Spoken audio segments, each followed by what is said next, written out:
sinin jedhu Oromoon safuu beeka. Harrabsuun beeku eebbisuu malee nan gubadhe. Boonii koo jabaadhu rakkina keessaa ba'aa jirta. Koomentii namaan dhaga'iini. Inumaayyuu ijoollee keenya na arrabsa parsantii 95 naaniyyuu amaariffan beeku otoo amaariffa dubbisee immoo yoo na rifeensi kooyyuu addaa teera jabaadhu jabduu koo jedheetan keessaan barreessaa fi ture. Kiyyaa koo naan jette. Mana suuraa banadheera dhuftee naan eebbiftuu naan jette. Koomentii keessaan naa barreessite yeroo mana suuraa banattu san. Jaalalli isaanii yeroo sanaaf nama hawwata nama gammachiisa ture. Dhiirri Oromoo ijoollee Oromoo akka ishiin of ajjeeftu faadha mijeessinaa. Yoo irraa deemtan illee karaa jaalalaa karaa nagaa irraa deemaa.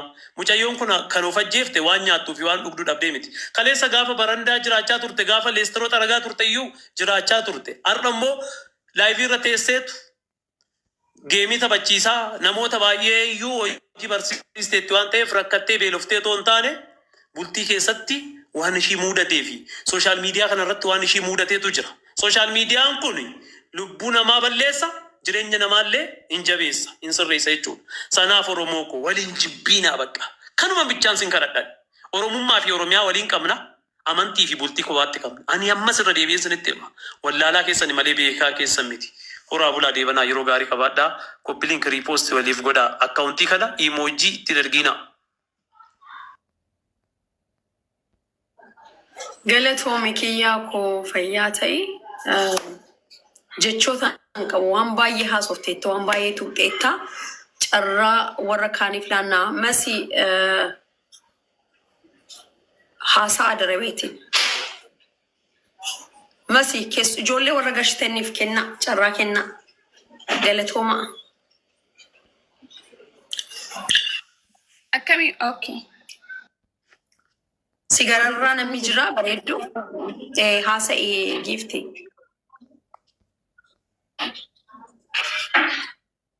Gansni baay'eetu anillee waama xiqqoon dubbadha waama guddaallee miti waan beekullee hin qabu garuu sooyyee ila ifaa bilisa kan qabullee hin jira. Ijoolleen hamma isheen owwaarri itti deebi'utti hamma ija isheerra saaxiniin boolla itti deebi'utti viidiyoo waraabsaa turani har'a garuu as deebi'anii han isaan odeessaa jiran kaleessa galgalallee sinillee agartaniittu nillee agarreerra kan amma dhimma ishee kana qabee jiru sumadha ilaalaallee jira waaqarraa argatta haadha ishee dulloomtuudha dadhabduudha faazerillee hin qabdu mucayyoon kuni garuu nam tokko otooma ollaarraa du'eeyyuu akkamitti reefficha faana deema mucaan akkamitti reeffichuma faana deema isheen ommaa saba isheetti nagaa aammatte yommaa hiriyyoota isheetti nagaa aammatte isoo afaan isheerraan buufattu jaakoo namma kana wajjin dabarsineerraa yeroo amma kana wajjin dabarsineerraa waan sitti balleesse hundumaaf dhiifa manaafuu himaaf hin jenne tokko poolisiin itti gaafachirraa ishee kute sana akkamitti silkiisaaf silkii isheen fuudhe inni akkamitti ommaa reeffi ishee hospitaala deemu mana ciibsa maal inni waaqadhaay lubbuu ani ishee kanaas lubbuu ani isa kanaas lubbuudha. Seeruma. Omma ollaamtu namni du'eeyyuu ko amma immisaa ba'utti ollaamtiyyuu hin qabame hin hidhamu. Seera jala oola. Inni akkam hammaaliitti eegumsi godhamee fi wallagga deemee wallaggatti immoo mana haadha isaa qeeciisa. Maali kun gammachuuf deemte isheen? Isheenis ikkoo lubbuun ishee biyyaa bayetu yoo maatii dhabdeyyuu yoo zarii dhabdeyyuu waaqni dhugaa isheen baasaa namallee qabdu goddinyoon isaa namoonni baay'een ijoolleen biyya arabaa ruuzii keessan quuftaniitu qabaa afaan keessan jedhanii ijoolleen kaleessa baay'ee waa dubbatan hin jiru. Atillee beekta ijoollettiin ijoollee wallaggaati. Goddanyaasaa inni jira irra keessaa isa sodaatanii isa kabaniitu kana dubbachaa jiru. Garuu kabaan kun immoo waaqayyoollee hin baasa gumaashee harmeen ishees ta'u waaqayyo jajjabina isaa haa kennuufi garuu namni seeraaf dhaabatu seerumti akkamitti namtichi hambisee reeffa ishee faana deebi'ee galatu hospitaala faana naqne akkamitti inni wallagga faana deema reeffa faana deemee immoo an fan sodaadhaa eeggiti naa godha maal jedhama. Harka isaa nusuudha miti. Lammaffaa immoo viidiyoo ishee akkamitti laayikii gonne hin jira ko laayikichi kam aksarraattiyyuu akkamitti bade maaliif baduu danda'e. Otoo sajaalattu otoo isheen jireenya koo keessatti ani waan biraaf hin du'u jetteetti. Fixamanummaa qabdi. Hoon isa abebicha du'aa jettee dubbatatteetti. Ifa bilisa kun abbaaf efeetu beeka kana amma miti kan dubbatte mucayyoon kun deddeebite mucaan kun shakkiin qabuure kana keessa akkamitti galee mana ciise nyaatan.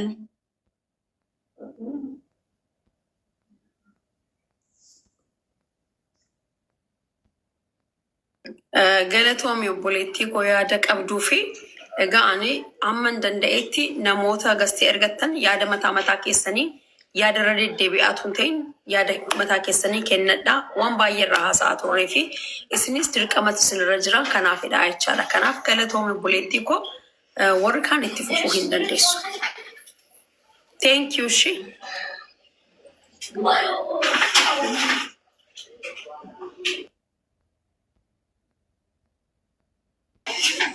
Itti fufaa warri kaan. Wanti dubbadhu barbaadu kiyyaan dhugaa waa baay'ee dubbateera Waaqsa eebbisu. Hadha yoo dhugaan boonii dhokate dhugaa akka dhugaan ishii dhokatuuf waan baay'ee godhamaa jira. Hadha yoo dhugaan boonii gad bu'e kan kennas hadha namni odoo obboleettii keessan ta'e odoo haadha keerra dhalatte hin cadhistu hundi keessan jechuudha. Dhugaa ishii dhoksuus hin deemina. Maafi boonirraa ijoolleen shamarraanii ijoollee maatii malee guddanne waan baay'ee irraa baranneerra dhagaya. Namni utuu waan baay'ee irraa baranne nu gubdi. Isin kaleessaa arrabsitanii lapheessi cabsaa turtanii hadha garuu isa kana isin guba bara. Isin guba hin beektan malee isinii fi akka firdi beetitti isinii kissii ta'eera. Homaa jechuun fedhu odoo hadha dhiistanii waan dansaa haadha fi ishiitiif yaadamaa jiru. Haati ishii dubbii dubbatte irratti isin waan biraa dubbachuu dhiistaniiti odoo sagalii taataniifi. Osoo obboleettii kee taate odoo haadha keerra dhalattee maal goota? Waan kanaafu waan badaan dubbatina. Waan asirratti Hamzaan Fallee Sooyyeen Fallee dubbataran waan badaa gootanii gara Feesbuukitti waan geessan isa. Hadaraa keessan wanni jedhu qabu obboleettii keessan. Intalli badhoon intalli waan tokko hin beekne waan hin beektani. Odoo nama hamaa ta'e waan hunda miidiyaa irratti hin baafattu bara. Odoo akka keessan akka nama baay'ee keessa ishii nama nuffattu baay'ee. Dhugaa Rabbii isin hin jedhu. Kanaafu warratti duultan dhiisaati. Waan badaa waan dubbatan isaati hundi keessan sagalee taaf waan baay'ee dubbachuun barbaadu kiyyaa waan baay'ee dubbateera. Kanaafu gara biraatti wanti fudhatan odoo dhiifame odoo sagaleen ta'e silallee dhugaan ijoollee Oromoo baay'ee beekan jedhu haceedhumaan sumaan jalqabee jechuudha. Hin baadheellee yaadu oduma waan dandeenyu goone karaa seeraatilleen oduma sagalee taane moor karaa teeleetinilleen dhugaan jiru teelee keessa jiraachuu dhaba hin jira jedhee yaada.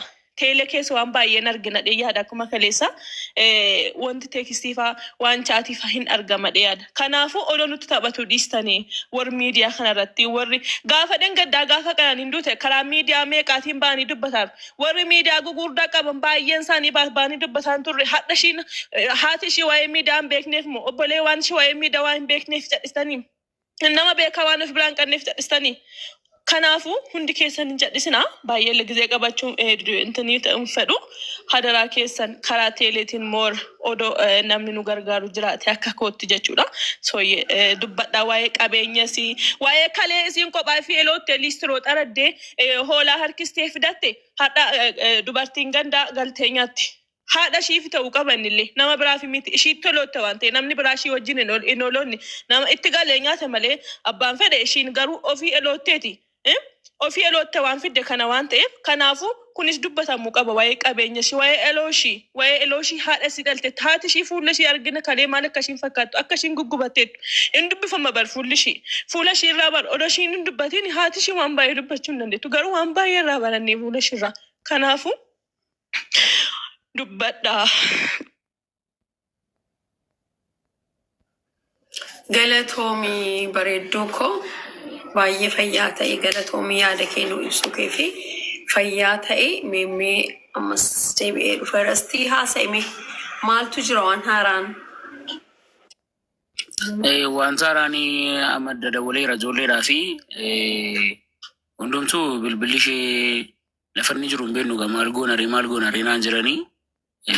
Normaali nuuni akka dhageenyetti immoo bilbilli ishee akka inni nama harka jirutti akka inni qabamee jirutti dhageenye almost dhimma kana yoonii intelligensii bilbila isaa nan barbaadadhaan hin qabu joosiin fa'aa tokkichoon fa'aa Hamzaan fa'aa qabu dawwalaniif Hamzaatti isaa seekeera tokkichoodhaafis dawwalii fi maaloodha wanti kun gaafadhu jedheera. Akkasuma koreen dhimma kana qabatee deemu jiru isaanitti illee dabalee himeera. So waanuma fedheefiyyuu tasgabbaa xiqqoo tasgabbaa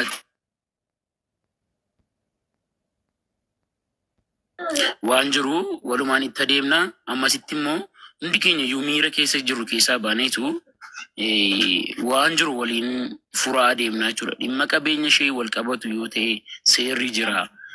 Normaaliidha inni kuni. Garuu immoo ansooyyee wanta kaasuu barbaadu dhugaan onlaayinii kanarra hin jiru. Sooyyee siini koo namni ija jibbaan si ilaalu sababii ati dhugaa mucaa kanaa barbaaduu fi dhufee waan biraa haasaa malee waa'ee dhugaa nama sanaa hin haasa'u. Namni si jaallatu immoo sababii si jaallatuu fi waama si jaallatuufitu dhufee waa'ee dhugaa kana haasa'a. Namni akkuma si jaallatu immoo namni si jibbu immoo jira, kana beeki. Kun waama jiruudha jechuudhaan. Kanaaf dhugaan ilma waaqaati, dhugaan waaqadha. Nuuni immoo amma dandeenya dhugaa kana bakkee baafne inni deemaa irraa. Isuma kana iyyuu kunuuni lafa nuyi jirrutti namni nu barbaadaaru jira. Ana saamzaas tokkichoos namni nu barbaadaaru jira baay'ee. Yaani lebadaa amma kanatti miidiyaa irratti dhiibbaa uumuu fi humna isaa hin qabu. Garuu lafa irratti uumuu hin danda'an. Qaamota kamni wajjin iyyuu dhiibbaa kamiyyuu uumuu hin danda'an. Rakkoon qabu inni kun. Garuu biyyaansi adaraan jedha sooyyee ko bakka jirtutti of eeggadhu. Naan dhuguman sitti hima. Maaliif biyyi lafaa kuni hin beekamu. Namni atarra nagaadhettu bor nagaa miti. Namni atarra naaf yaadettu bor siif hin yaadu. Namni atarra wajjin hin jiraattu borii akkatti wajjin jiraattu dhabda waan ta'eef si jalqabaat of eeggadhu. Hamzaatti illee himeera, tokkichootti illee himeera. Dhugaa mucaa kanaa barbaanna jennee dhugaa akkam hin dhoksinila. Hundi keenya yoo warras jira jirru miira keessa gallee dhugaa mucaa kanaa baasna jechuutti dhugaa akka hin dhoksinila. Dhugaa gaafa dhoksinu immoo Waaqayyo nu gaafata. Waan beeknu yoo dhoksine Waaqayyo nu gaafata. Gaafati duutuu dhugaa kee dhokata jechuudhaan waan biraa hin jiru. Bakka kalaas dhugaa kee dhokata. Kanaaf iyyuu waa'een maqaan ishee jijjiiramu konan kennaan bilbilaa wal quunnamna. Siin dawwalaan illee amtaafaa yeroo baay'ee konferensiidhaan haasofna. Cuuchaa achiis biyyaa sasiisuu hundi keenya iyyuu dhimma bilbilaa dhimma bilbilaa wajjin kan wal qabatu immoo bakka poolisootuma lama fi durgoo isaanii yoo wassabne warra jajanuuf kennanii hin gaafannaa. Sana booda waan jiru karaa keessaa karaa bilbilaan haasa'ansitti. Ati immoo dhuftee asitti haasa'uu dandeessa. Isqoota kee jechuu dandeessa. Malee normaalii rakkoo hin qabu. Waan jiru immoo ansiin kun bilbilaan haasofna jechuudhaan haafati sooyyee. Asirratti waan tokko jiru ani dhugaadha. Engaddaa hundi keenya iyyuu jechaadha. Nam hundumtu akka uummataatti sabaaf sablammiin biyya sana keessa jiru biyya ardii kanarra jiru namni mucaa kana beeku hundi keenya gadda nutti dhaga'ame gadda natti dhaga'ame isinitti akka dhaga'ame abdii guddaan qabaa jechaadha. Baay'ee gaddine hundi keenya baay'ee boonyee iddasii booddee fiignee ilaalle fooloo goone waan baay'ee ilaalleera hundi keenya beektu. Garuu waan na gaddisiise tokko keessaati waan tokko isinitti kan na gaddisiise keessa kaleessa idda harmee ishee dhufanii booddee kaleessas guyyaa guutuu namni laayikii gochaa ture. Isa laayikii godhee bilbilisaa isa harka jira inni hin qabamne inni dhukkubeeraa inni mana waan baay'ee haasaa turan. Amma garuu maal ta'e dubbiin galagalee jechaadha. Galgala idda harmee ishee harmee mucaa dhufaniiti booddee idda isaanii gastii mana Hamzaa galanii an gastii mataa korran ture gadeemne iddan dhaqee booddee dhufanii jechaadha. Dubbi